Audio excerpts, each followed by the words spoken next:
Yara Shahidi right there. She joins us now. I have to say, Yara, I am super excited for this interview. Also very excited for all that you've got going on. But one of the things we can look forward to this year, Grownish, right? The last time we saw Zoey, correct me if I'm wrong, she was saying goodbye to Cal U, stepping out on her own. Maybe.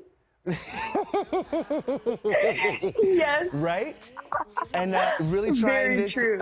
stylist thing for sure. How's it going for Zoey when we pick back up? I mean, we pick back up and you are with Zoey on her styling gig and just kind of meeting her amidst the madness. And it's a wonderful time to really reintroduce the character because, of course, we have seen the fact that her growth isn't linear, but nonetheless, she's been growing. And I think her making this decision to not be in school and pursue her career is a very big adult decision. And I love to see the way in which she's dealing with the highs, the lows, the repercussions of it all.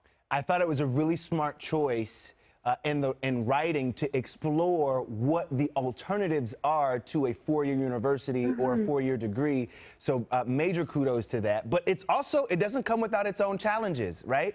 So now Zoey, she's stepping out kind of on her own. She's got 2 celebrity clients, but it's still not all, you know, peachy keen.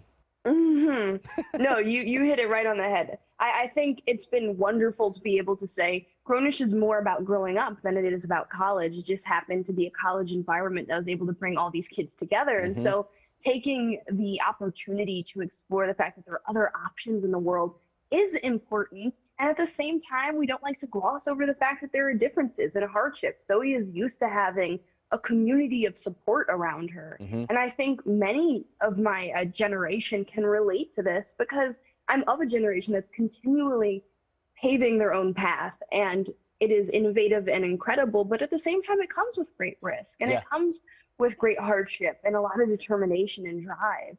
Talk to me about working with Saweetie, right? We all see her personality on Instagram, we all see her on social media, but what is it like for you two on set? Oh, she's absolutely wonderful. We had such a fun time on set together, and you know, I think what was great too was she is an integral character in kind of Zoey's next steps in life. And so we had a great time kind of exploring what that was like. And we had so many fun things to shoot together. You know, she plays, of course, a world-renowned musician on the show, and we're always traveling together pre-COVID. Right. And so we had a fun time just exploring those scenes. Now tell me about this photo shoot that people can get in on potentially styling some of their favorite characters from the show. Yes, the style and design competition. I am so obsessed with this idea because I always see the Grownish fan art. There's so many incredible people there, so many people that relate to Zoey's journey of really having fashion be an inspiration point. So both myself, Michelle Cole, who is really the voice and driving force behind the fashion on Grownish, and Trevor Jackson will be judges. And all of our fashion-inclined people have to submit outfits and designs for a female character and a male character on the show. Not only is the award some cash, but it's also the opportunity to style some castmates.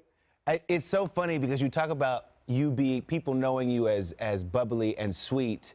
They're about to see a whole transformation of that bubbly and sweetness as Tinkerbell. I mean, and this you had to have been over the moon excited. And did you see some of the fan art and stuff like that created? The fan art was incredible. Oh my goodness. I just was so appreciative of the overwhelming love and response. I mean, in all honesty, social media can be such a tumultuous place. And so I think to have gotten on, I really was quite hesitant to hop online when it was announced. But to see all the love, to see the amount of people that were really receptive really was inspiring to me. And, you know, I joined this project knowing this is one of, I mean, me being Tinkerbell is one of many changes, but the team behind it is really dedicated to not just diversity in a shallow sense, but in genuinely understanding the repercussions of different characters, of righting past wrongs in terms of representation of indigenous communities, etc.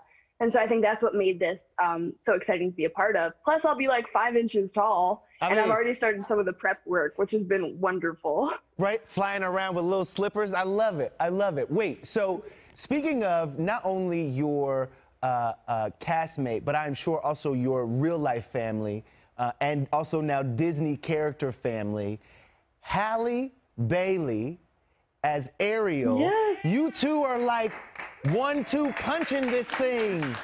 I love it. I mean, we got a round of applause over here. Yeah, I mean, when we heard that news, literally, we were all so excited, still are all so excited. Right. And I couldn't think of anyone better to reprise the role.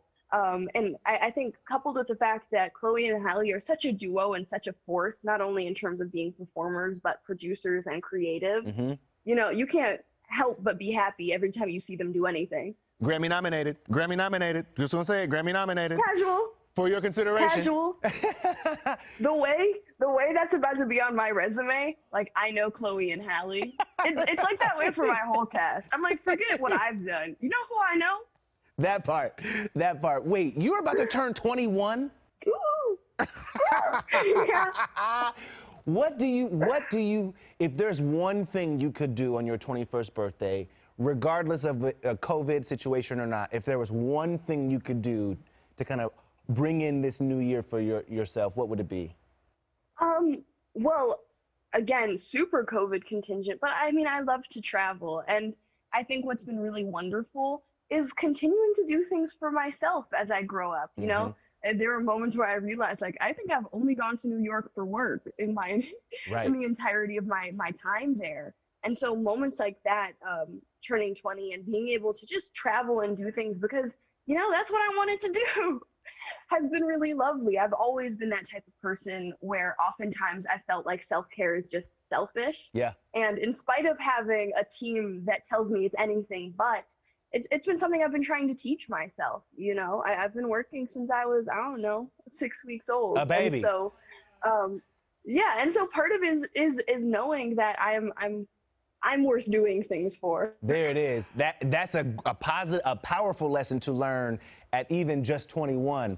Okay, before we go, we've got one photo of us on the set of Grownish season 1. Do you remember this? I remember. I remember this so clearly. That was actually a sweatshirt Francia gave me, by the way, which I still have. Exactly. But yeah, I mean, I was so excited when I saw your name on the list of people we get to talk to today. Like, you should have seen the little happy dance I did. You genuinely been there since day one. You did the happy dance then. I'm going to do it right now. Grownish airs Thursdays on Freeform.